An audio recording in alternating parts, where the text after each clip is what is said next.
Bab 1764.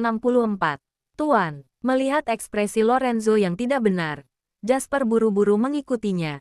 Tidak lupa berbisik kepada pengawal wanita di samping. Cepat keluarkan dia dari air. Jangan sampai terjadi apa-apa. Baiklah, pengawal wanita itu menariknya keluar. Lorenzo mencabut jarum di tubuhnya. Dia kembali ke kamar dengan penuh amarah, mengenakan jubah mandinya dan duduk di sofa meminum anggur dingin. Matanya masih menyala dengan amarah yang berkobar. Wanita sialan ini. Beraninya dia. Ada apa? Di luar. Jeff datang dengan tergesa-gesa dan hendak melapor pada Lorenzo.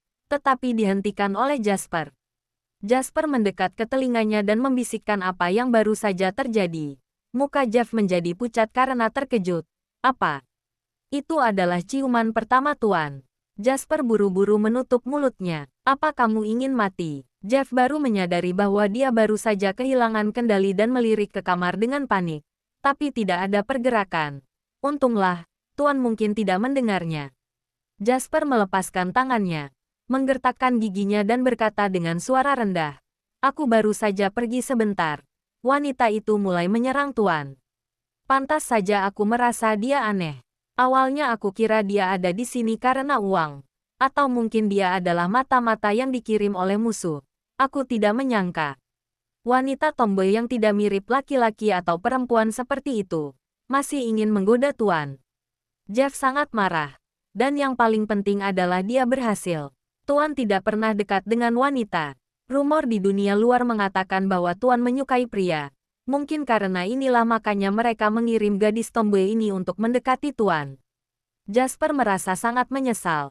Ini semua salahku. Aku seharusnya tidak pergi. Aku seharusnya mengawasinya terus. Tidak. Jeff bingung. Tapi wajah wanita tomboy itu sudah cacat dan dibungkus dengan kain kasa. Jadi tampangnya saja tidak bisa dilihat dengan jelas. Kenapa Tuan bisa? Mungkin karena Tuan belum pernah menyentuh wanita sebelumnya. Juga belum pernah berhubungan seks sebelumnya. Sekarang tiba-tiba ada seorang wanita datang untuk merayunya. Jadi Tuan, Jasper berspekulasi. Sudah berumur 27 tahun. Bahkan tidak pernah menyentuh tangan wanita. Jadi bisa dimengerti. Gadis tomboy itu ternyata punya maksud lain. Kita tidak bisa membiarkannya tinggal. Jeff marah. Aku akan mengusirnya sekarang. Tunggu. Jasper buru-buru menghentikannya. Racun Tuan masih belum disembuhkan. Selain itu, aku lihat Tuan sepertinya lumayan menikmati situasi tadi. Aku juga tidak tahu apa yang dia pikirkan. Kalau kamu mengusirnya sekarang, bagaimana kalau nanti Tuan menanyakannya? Betul juga, sifat Jeff memang lebih kasar dan gegabah. Tidak sebijaksana Jasper. Kalau begitu sekarang bagaimana? Kita tunggu dulu saja. Tunggu Tuan tenang. Jasper menatap pintu kamar yang tertutup rapat. Merasa sedikit khawatir. Tuan kasihan sekali. Ciuman pertama yang disimpan selama 27 tahun. Direbut begitu saja oleh si gadis tomboy itu. Aku rasa, sekarang Tuan pasti sedang murung. Berani sekali dia. Jeff marah. Pada saat ini, seorang pengawal wanita berhasil mengeluarkan Dewi yang tidak sadarkan diri. Setelah kejadian itu, kain kasa di wajah Dewi menggantung sebagian. Setengah wajahnya sudah hampir terlihat. Tapi pakaian di tubuhnya basah kuyup, dan sosok tubuhnya yang seksi terlihat sepenuhnya. Semua pria di dalam rumah menundukkan kepala mereka, tidak berani melihat. Bagaimanapun, ini adalah wanita yang pernah disentuh oleh Tuan. Mereka tidak berani melihatnya dengan tidak senonoh. Kak Jasper, pengawal wanita itu mengantar Dewi ke kamar, membiarkan perawat dan pelayan merawatnya. Kemudian keluar untuk melapor. Dia pingsan, apa perlu mengundang dokter untuk memeriksanya? Dia sendiri seorang dokter. Untuk apa mencari dokter? Jeff berkata dengan marah. Dokter tidak bisa mengobati diri sendiri. Jasper lebih rasional. Panggil dokter wanita kemari. Baiklah, pengawal wanita itu segera melaksanakannya.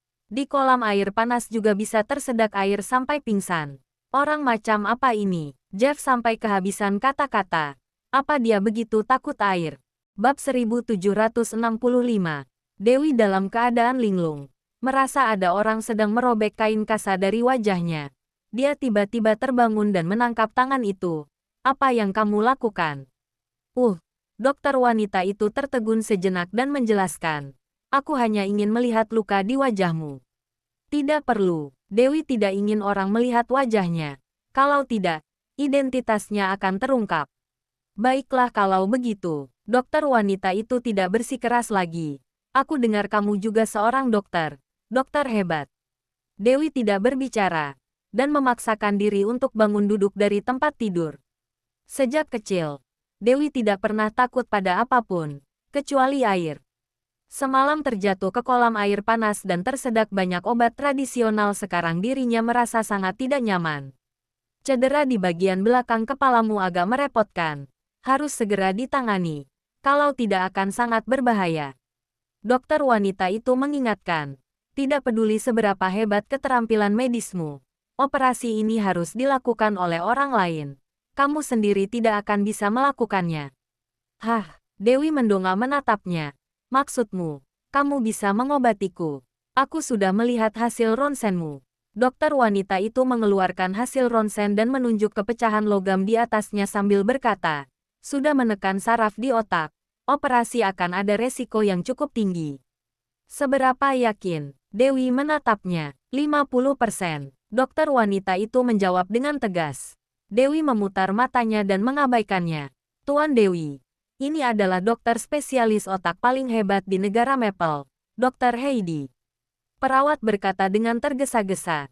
Dia kebetulan sedang dalam perjalanan bisnis di San Francisco 2 hari ini. Tuan Jasper secara khusus memintanya datang untuk memeriksa Anda. Saat Tuan Jasper mengundangku datang, dia hanya mengatakan kamu tenggelam. Setelah aku periksa dengan teliti, aku menyadari kalau kamu juga memiliki penyakit lain. Jadi aku bermaksud baik mengingatkanmu. Semoga kamu bisa menerima perawatan sesegera mungkin. Kalau tidak, konsekuensinya akan sangat parah. Dr. Heidi memberikan instruksi dengan serius, lalu membawa kotak obatnya pergi.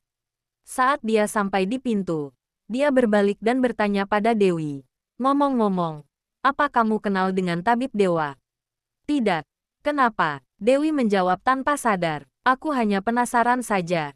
Heidi memandangnya dengan curiga. Aku sama sekali tidak ada keyakinan mengenai racun yang ada pada tubuh Tuan.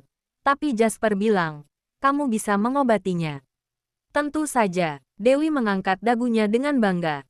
Aku akan menantikannya. Heidi menatapnya dalam-dalam. Lalu berbalik dan keluar. Jasper sudah menunggu di luar. Bagaimana? Tenggelam bukanlah masalah serius.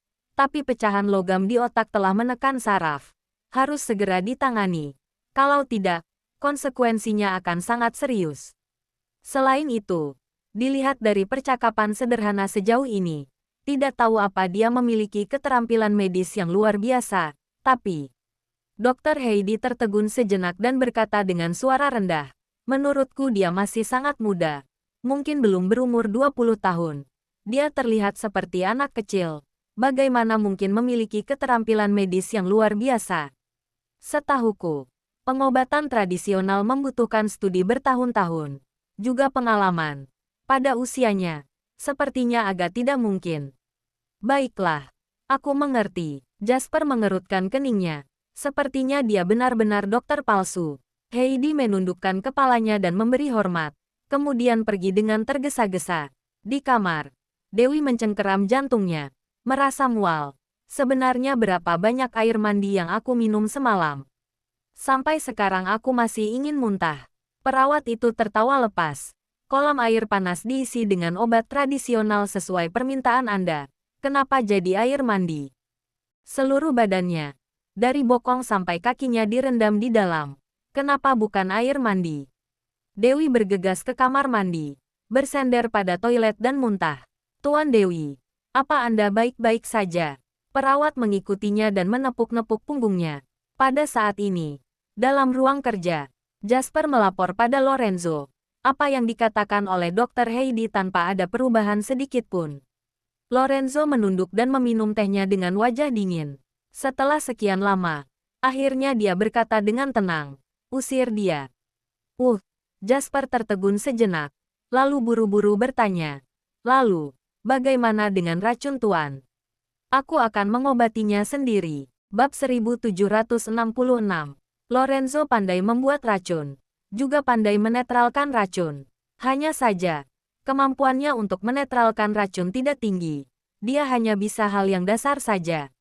Tapi, setelah melihat metode si gadis tomboy kemarin, dia kurang lebih memahaminya meskipun tidak berhasil. Racun ini juga tidak terlalu berbahaya. Sekarang dia sudah menyebarkan kabar untuk mencari tabib dewa di seluruh dunia. Pasti bisa ditemukan. Sedangkan gadis tomboy terkutuk ini malah merebut ciuman pertamanya. Dia tidak ingin melihatnya lagi. Apa kita perlu bertanya lagi? Bahan obatnya sudah dibeli. Mungkin jika bertahan beberapa hari lagi, racunnya akan berhasil disembuhkan. Kata-kata Jasper terpotong oleh tajamnya Lorenzo. Sekarang juga, segera usir dia keluar. Tuan L memerintah dengan dingin dan tegas. Baik, Jasper tidak berani mengatakan lebih banyak lagi, dan tidak akan melaksanakannya. Dewi keluar dari kamar mandi. Baru saja hendak berbaring di tempat tidur. Tiba-tiba pintu kamar didobrak. Kemudian beberapa pengawal wanita masuk dan langsung mengangkatnya dan menyeretnya keluar. Hei, kalian sedang apa? Dewi berteriak kaget. Tapi para pengawal wanita itu sama sekali tidak menghiraukannya. Langsung menyeretnya keluar dan mengusirnya. Hei, Dewi bangkit berdiri dari tanah. Tapi pintu besi berwarna hijau tua itu langsung tertutup. Dia melihat ke pintu yang tertutup rapat itu dengan kaget. Dia benar-benar tercengang. Pada saat itu, Jasper berjalan keluar dari dalam dan memberikan 2 lembar cek padanya melalui pagar pembatas. Ini adalah penyelesaian atas kecelakaan mobilmu. Kamu masih bisa pergi ke rumah sakit untuk berobat. Beritahu namaku pada mereka. Dan Dr. Heidi akan mengobatimu secara pribadi. Situasi macam apa ini? Dewi menatapnya. Baji, dia tertegun dan dengan cepat mengubah kata-katanya. Racun Tuan Lorenzo, sudah tidak perlu aku obati. Tidak perlu, Jasper berkata padanya. Kamu bahkan tidak punya kartu identitas diri. Asal-usulmu tidak jelas. Caramu mengobati racun itu juga tidak tahu benar atau tidak. Kalau sampai terjadi kesalahan dan mencelakai Tuan, kami tidak bisa menanggungnya. Kamu, pergilah. Jasper berbaik hati mengingatkannya. Kalau kamu turun gunung sebelum langit gelap, kamu masih bisa mendapatkan taksi. Kalau tidak, akan sangat berbahaya. Setelah mengatakan itu, Jasper berbalik dan pergi. Tunggu sebentar, Dewi cepat-cepat berseru. Masih ada urusan apa lagi? Jasper berbalik dan menatapnya dengan dingin. Beri aku sedikit uang tunai untuk naik taksi. Dewi mengulurkan tangannya. Jasper mengira bahwa dia akan meminta bantuan. Ternyata minta uang. Tapi itu juga bisa dimengerti. Dia tidak punya apa-apa selain 2 lembar cek. Kalau dia tidak meminta sedikit uang tunai, dia tidak bisa naik taksi ke kota. Jasper mengeluarkan setumpuk dolar dan menyerahkannya. Berkata, hati-hati lalu berbalik dan pergi. Dewi mengambil uang itu, memasukkannya dengan hati-hati ke dalam sakunya, memutar dan pergi. Penampilannya sekarang tidak jelas. Dia mengenakan satu set pakaian rumah. Di luarnya dibungkus jubah tidur. Dia dibungkus dengan kain kasa dan dia masih memakai sandal. Seperti orang yang terkena bencana dan melarikan diri. Setelah berjalan beberapa langkah, dia menoleh dan melihat ke balkon kamar tidur utama di lantai 2. Tirainya terbuka. Tirai kasa melayang tertiup angin. Tapi tidak ada sosok yang mengintip dengan pandangan tidak tega. Plot yang ada dalam novel romantis tidak terjadi di sini. Bajingan yang tidak berperasaan. Dewi merasa kecewa untuk beberapa saat, dan menjadi marah. Ciuman pertama baru saja direbutnya kemarin. Pagi ini dia langsung diusir olehnya. Bajingan brengsek, bebek busuk, tanpa dirinya. Mari kita lihat bagaimana dia mengobati racun dalam tubuhnya. Tunggu saja, akan ada hari di mana dia menyesalinya. Dewi mengutuknya sambil berjalan menuruni gunung. Saat sedang berjalan, dia tiba-tiba mendengar suara kicauan elang. Dia menoleh dan melihat sebuah benda hitam jatuh dari langit, masuk ke dalam hutan. Dia berjalan ke sana untuk memeriksa. Ternyata itu adalah seekor elang yang terluka. Dia seperti sedang melindungi sesuatu di bawah tubuhnya. Dia mengulurkan tangannya untuk memeriksa luka elang itu. Dan elang itu segera menyerangnya dengan cakarnya. Dewi mundur setengah langkah, tanpa sadar mengeluarkan teriakan seperti binatang. Kemudian dengan cepat, Elang itu menjadi jinak. Bab 1767. Dewi memeriksa dengan teliti. Dia menyadari bahwa itu adalah seekor elang betina dewasa berkepala putih. Sayapnya patah, lehernya digigit, dan ada banyak darah di tubuhnya. Tetapi matanya tetap tajam dan ganas.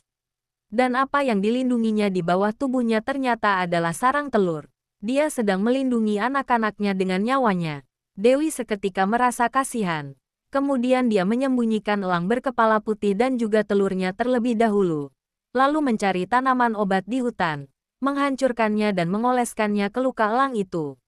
Untuk mencegah supaya elang itu dan telurnya tidak diserang oleh hewan lain, Dewi memutuskan untuk tinggal di hutan sementara, untuk melindungi mereka sampai luka elang itu benar-benar sembuh, baru turun gunung. Kemudian, 3 hari pun berlalu.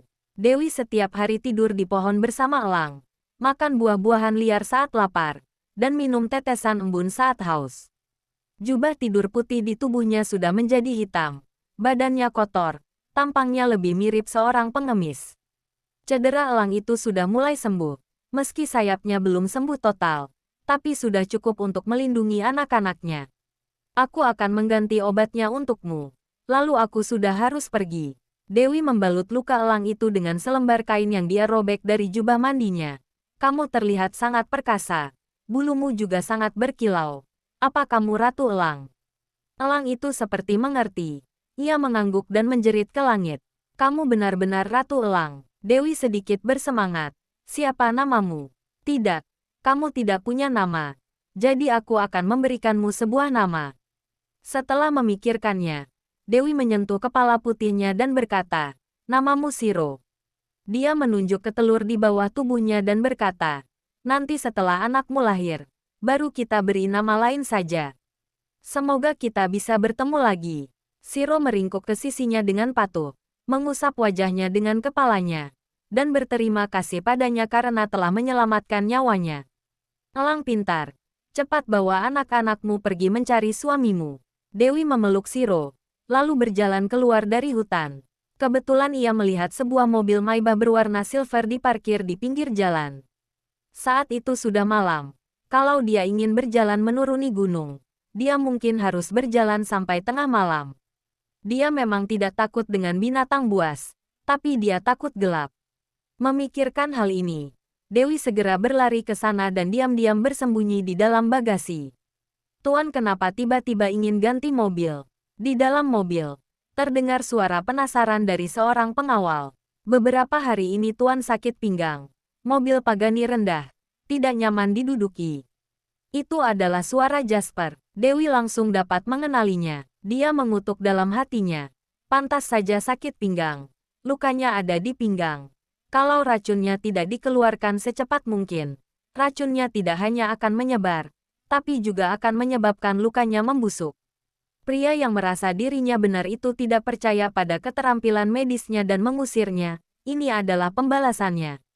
Pantas saja, Jeff sudah menemukan tabib dewa. Sekarang Tuan akan menemuinya di hotel. Kalian cepat ganti mobil. Baik, Tuan. Hati-hati. Lorenzo sudah masuk ke dalam mobil. Mobil pun mulai melaju. Dewi bersembunyi di bagasi. Masih bisa mendengar Jasper berbicara. Tuan, minumlah segelas air. Lorenzo tidak berbicara, bahkan di dalam bagasi pun, Dewi masih bisa merasakan udara dingin yang menusuk tulang itu.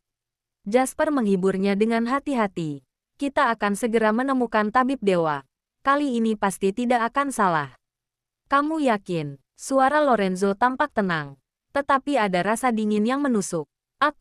Jasper tidak berani berbicara. Pergi dan cari tahu keberadaan si tombe itu, kata Lorenzo tiba-tiba. Hah? Jasper sedikit terkejut, tetapi dengan cepat kembali sadar. Baik, aku akan segera memberi tahu Jeff. Pergi periksa Casino Flames. Lorenzo mengingatkan. Baik, kata-kata ini mengingatkan Dewi. Benar juga. Dia terbangun di Casino Flames. Orang-orang di sana pasti tahu asal-usulnya. Mungkin kartu identitasnya juga tertinggal di sana. Bab 1768.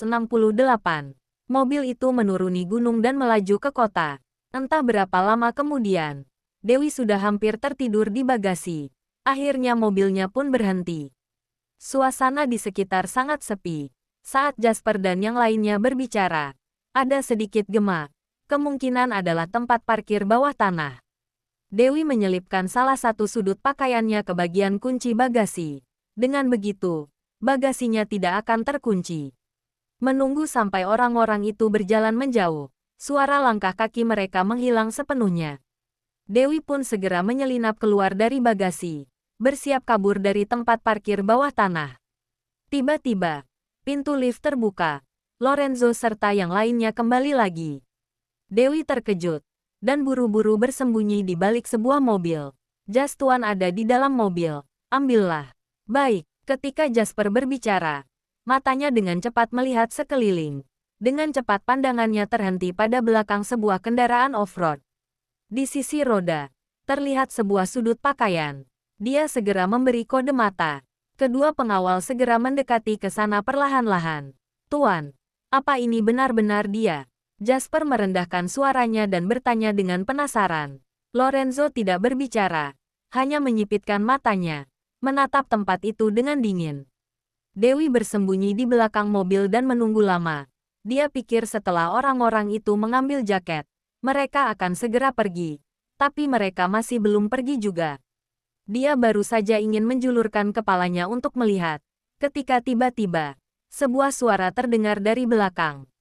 Dia tanpa sadar menoleh ke belakang, tapi bahunya sudah ditahan. Kemudian dia diangkat seperti anak ayam.